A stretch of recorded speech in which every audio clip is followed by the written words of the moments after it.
Let's give it up for all of that one more time. I've been backstage, ugly crying. All right. Are there any women in the audience tonight? Yeah, no duh. We're half the population. We're everywhere. And we matter. And Hillary Clinton knows this. She knows women's rights are human rights. This is a point that Hillary Clinton has made consistently because she feels it, like I do, in her bones. Because how can we not? Because we still don't have equal pay for equal work. We're still struggling to keep our right to choose. And when a strong woman speaks up and dares to have an opinion, we're still told to stop shouting. We're still told to speak softly. Or we're warned that we are not allowed to drink Mai Tais in an IKEA. And then we are expected to apologize, which, in the case of that last example, is actually the only correct thing to do. But Hillary Clinton doesn't make mistakes like that. And she's never going to apologize for speaking up and fighting so that women and girls can have their voices heard.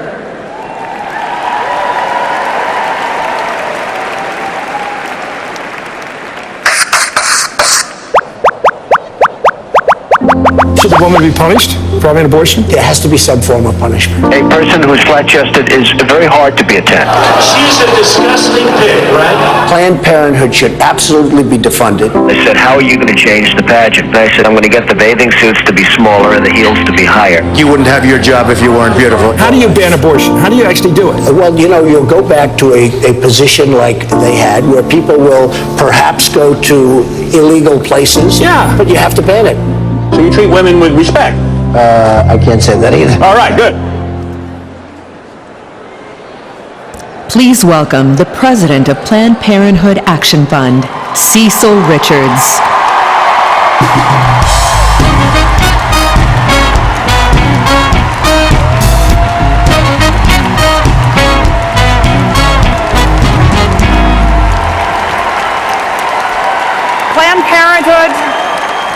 Planned Parenthood was founded 100 years ago,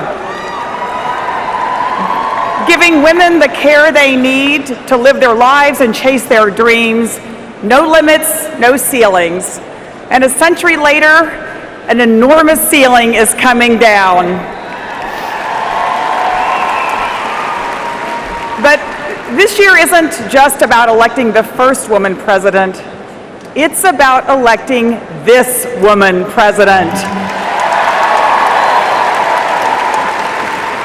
Each year, millions of women, men, and young people trust Planned Parenthood, and the Planned Parenthood Action Fund trusts Hillary Clinton. As First Lady, Hillary declared to the world that women's rights are human rights. She worked with Republicans and Democrats to help create the Children's Health Insurance Program, which now covers 8 million kids. As Secretary of State, she was a champion for women and girls around the globe, and she will always stand up for the right of every woman to access a full range of reproductive health care, including abortion, no matter her economic status.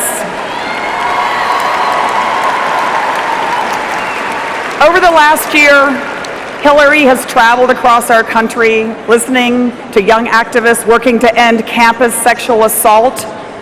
She's listened to fathers who want their daughters to be paid equally to their sons, and to parents who need paid family leave and affordable child care.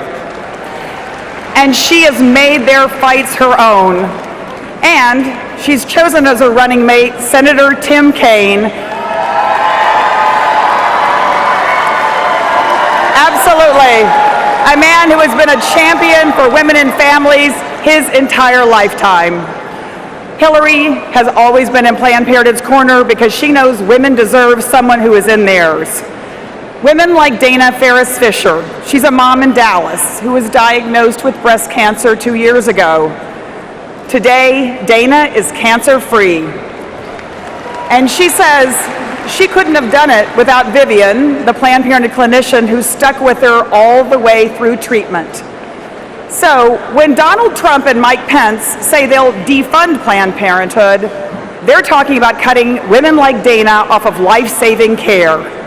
So make no mistake about it, women's health and rights are on the line and on the ballot this election.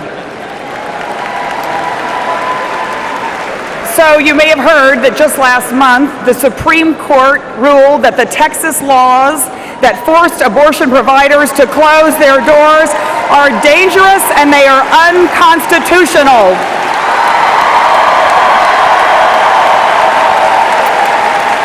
But the fight's not over. Donald Trump has pledged to appoint justices who will overturn Roe v. Wade and undo decades of progress. His policies aren't just frightening, they're rooted in a deeply disturbing worldview. Donald Trump has called women fat pigs and dogs. He wants to punish women for having abortions, and he says pregnancy is, quote, an inconvenience for a woman's employer. Well, Mr. Trump, come this November, women are going to be a lot more than an inconvenience. Yep. Because women are going to be the reason you're not elected to be president.